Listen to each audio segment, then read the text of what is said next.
చింత ఏలను, ఆర్థికంగా లేవని దిగులు ఏలను.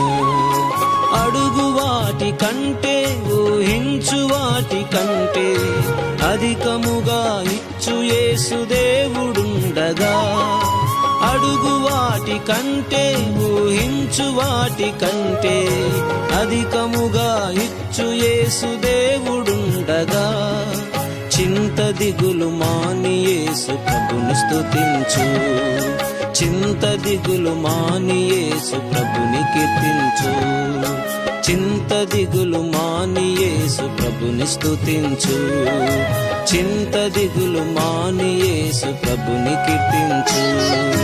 భయము లేదుగా, దిగులు లేదుగా, యేసును నమ్మిన వారికి.